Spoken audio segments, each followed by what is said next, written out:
Agora, 10h50, faltam 10 minutinhos para as 11 da manhã, a gente recebe um convidado para seguir nesse assunto muito importante, realmente. A renúncia de Hassan Diab ao cargo de primeiro-ministro libanês, anunciada nesta segunda-feira, é então mais um capítulo da crise política e econômica do Líbano, que se arrasta já há anos, mas que foi intensificada agora depois da mega explosão ou das explosões no porto de Beirute, capital do país.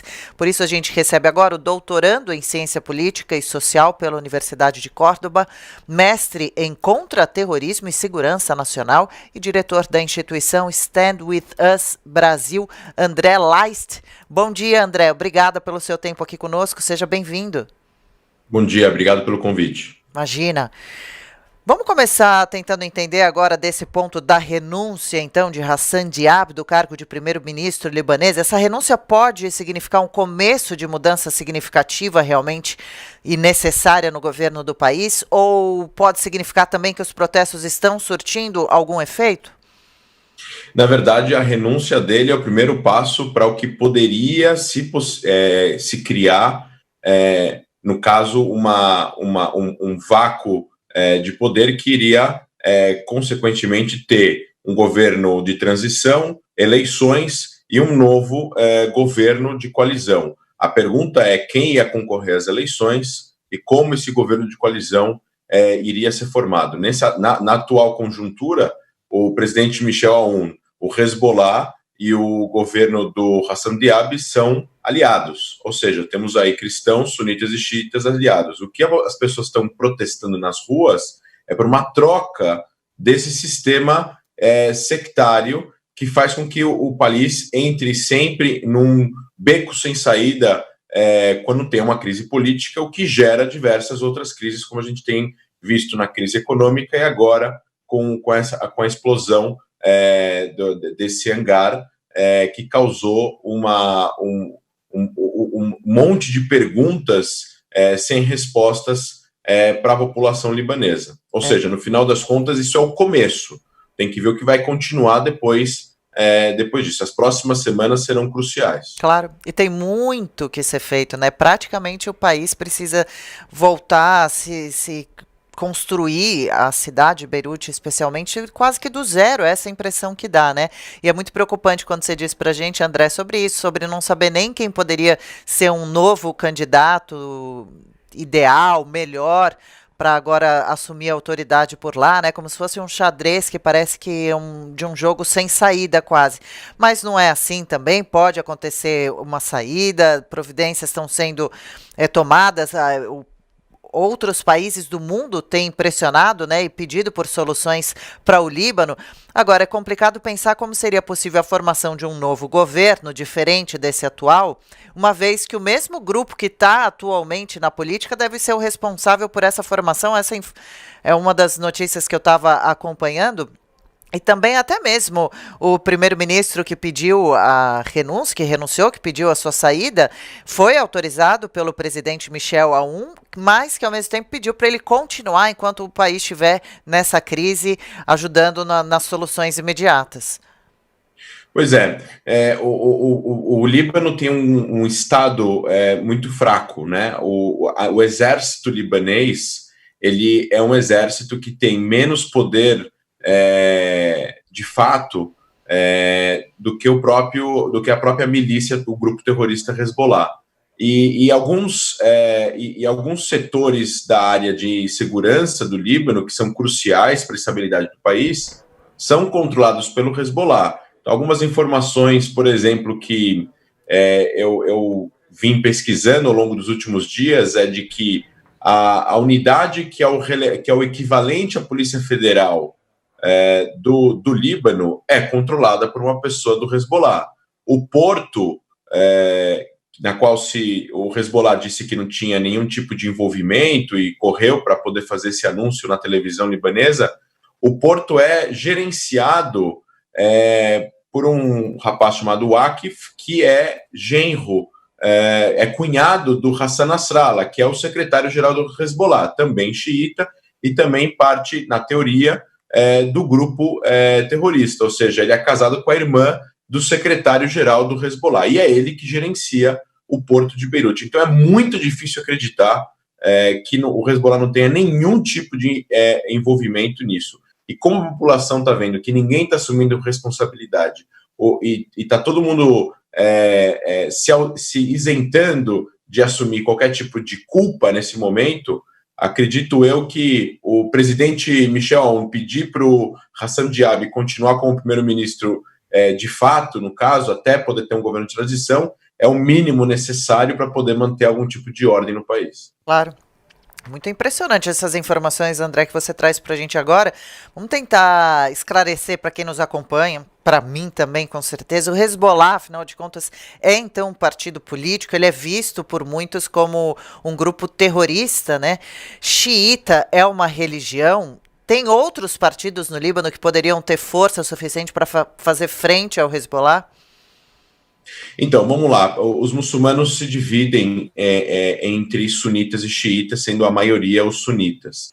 Tá? Os xiitas, lá atrás, na época do profeta Muhammad, os muçulmanos, depois da morte de Maomé, estavam discutindo quem iria continuar a religião. E alguns acreditavam que tinha que ser uma eleição e eleger um clérigo, um califado, pessoas religiosas, e outros grupos achavam que tinha que ser uma descendência familiar.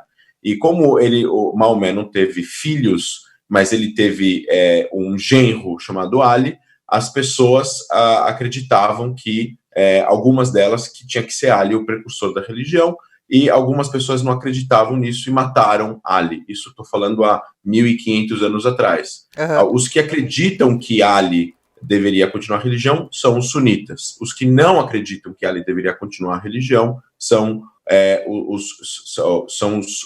os que acreditam, são os xiitas, os que não acreditam são os sunitas. Então, no final das contas, existe uma divisão histórica entre esses dois grupos, né? Os xiitas estão predominantemente no Irã, 98%, 95% do Irã é xiita, o Iraque, 60% são xiitas, no sul do Líbano e alguns outros locais do mundo em pequenos números. E o Hezbollah, como você bem mesmo colocou, é considerado um grupo terrorista por alguns países. Mais ou menos em torno de 57 países consideram o Hezbollah um grupo terrorista, inclusive a Argentina, a Colômbia, o Paraguai e alguns outros países no mundo. Os Estados Unidos, o Canadá, a União Europeia, a Alemanha, a Inglaterra, o Japão, a Austrália e por aí vai. Obviamente, Israel também. Então, o Hezbollah também é um grupo político, tem um braço social, tem um braço internacional, tem um braço econômico, e é o que a gente chama na academia, quando a gente se estuda contra o terrorismo, de um grupo terrorista híbrido, ou seja, ele tem várias funções distintas. Ele assume o poder do Estado quando necessário, ele é um exército quando necessário, ele é um grupo terrorista, mas tudo isso se mistura o tempo todo. Ora você transfere dinheiro para um atentado, ora você é um político, ora você está transferindo dinheiro para um hospital. Ou seja, é por isso que alguns países decidiram incluir na lista de grupos terroristas o Hezbollah na sua totalidade, não só apenas o seu braço militar. Certo. E o Hezbollah, ele age perante leis? Imagino que não, né? Eles fazem suas próprias leis e podem até ser violentos para impor suas vontades. Aproveito para emendar a questão da investigação. Quem deve conduzir lá no Líbano as investigações sobre a mega explosão no porto de Beirute? Quando devem aparecer, sei lá, respostas sobre a origem das explosões, a causa exata, ou se ela foi proposital, se aconteceu algum tipo de sabotagem? Pois vai ser praticamente impossível ter uma investigação, ter uma investigação completamente isenta de interesses políticos se ela não for internacional e se não for controlada por poderes externos. Porque, no dado momento de que quem controla a Polícia Federal Libanesa são pessoas ligadas ao Hezbollah, quem controla o porto é uma pessoa familiar do secretário-geral do Hezbollah, é muito difícil acreditar de que não vai ter um pé, uma mão, uma vontade aqui de influenciar e até sabotar essa investigação. O que veio à tona de informações nos últimos dias. Todo mundo está escutando a respeito de um navio, né, da Geórgia, que estava indo para Moçambique com 2,7 toneladas de nitrato de amônia. Porém, algumas investigações, pelo menos em alguns órgãos acadêmicos que eu pude investigar nos últimos dias, encontrei alguns documentos que mostram que, o porto de Moçambique não estava esperando o navio dito com amônia. Ou seja, a primeira pergunta será que Beirute não era apenas um porto que ele estava sendo usado porque o navio estava com problemas, e sim o destino final desse navio? Por que as pessoas desse navio não venderam esse produto? Por que ele não foi vendido, uma vez que ele vale algum dinheiro, né? A pessoa que comprou esse produto pagou $1 milhão para transportar esse produto da Geórgia para Moçambique, né? Outras perguntas que não têm nenhuma explicação por que não que dizem, né, a fábrica de explosivos de Moçambique, o que provavelmente estavam no manifesto para ser entregue esses explosivos, por que eles ainda não pediram a entrega do material que, na teoria, eles compraram? Ou seja, tem muitas coisas aqui que não tem resposta, né? Por que quem decidiu deixar esse produto guardado no Porto do Líbano dessa forma por 6 anos? Quem é que decidiu? Quem tomou essa decisão? Por que durante todos os anos que o produto esteve lá, não teve nenhuma ordem judicial de nenhum outro país pedindo a entrega desse produto se tivesse algum dono que pagou por ele? Ou seja, são perguntas que não têm resposta, são perguntas que levam a uma conclusão muito clara. Existe aqui algum grupo, alguma organização por trás de todas essas ações aqui. Uau! As perguntas são realmente cruciais, sem respostas, e as suspeitas são muitas, né? Para encerrar, André, como você vê essa missão de ajuda do Brasil, que deve ser comandada então pelo ex-presidente Michel Temer, deve fazer a diferença nas intenções previstas, levando medicamentos, alimentos, ajuda técnica? Sim, com certeza. Todas as ajudas de todos os países são muito bem-vindas nesse momento. Eu acredito que o Brasil mandar uma missão com um ex-presidente, com pessoas da sociedade que são importantes e que são descendentes de libaneses é importante, porque mostra um laço cultural e familiar que o Brasil tem. O Brasil tem a maior diáspora libanesa do mundo.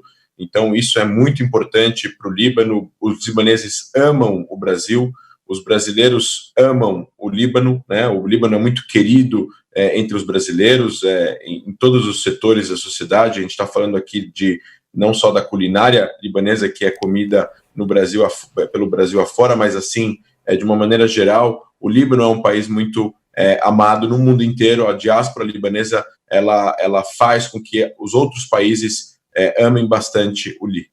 Então, é muito importante. O Brasil precisa levar realmente produtos e técnicos que possam fazer a diferença on the ground, ou seja, fazer realmente com que ajude as pessoas feridas, hospitais de campanha, medicamentos, eventualmente algum valor para ajudar a reconstrução de toda a parte que foi destruída. Está se criando um fundo, são bilhões e bilhões de dólares de prejuízo, e realmente o Líbano vai precisar contar com toda a ajuda, e muitos países já estão oferecendo ajuda, países próximos do Líbano, como Israel, que nem tem relações diplomáticas com o Líbano e ofereceu ajuda ao Líbano, foi um dos primeiros países a oferecer, e países longe, como os Estados Unidos, o Brasil e outros países estão oferecendo ajuda, e isso é muito importante para o Líbano nesse momento. Ajuda necessária e merecida, né? Lembrando que mais de 200 pessoas morreram, que milhares estão feridas sem atendimento médico necessário e preciso, além de pelo menos 300 mil pessoas que perderam suas casas, estão desabrigadas, desalojadas. Bem, quero agradecer aqui as informações e sim, o povo libanês é muito querido, a comunidade libanesa aqui no Brasil é enorme, eles são sempre muito simpáticos, né, abertos às amizades, são divertidos e a comida realmente é maravilhosa, é divina. A gente conversou aqui com o André Last, ele é diretor da instituição Stand With Us Brasil, especialista em assuntos sobre Israel e Oriente Médio, ajudou a gente a entender um pouco mais essa situação toda do momento do Líbano. Obrigada, viu, André, pelas informações. Boa terça-feira para você e fica o convite para voltar a conversar com a gente de novo sobre essa notícia, sobre essa situação por lá.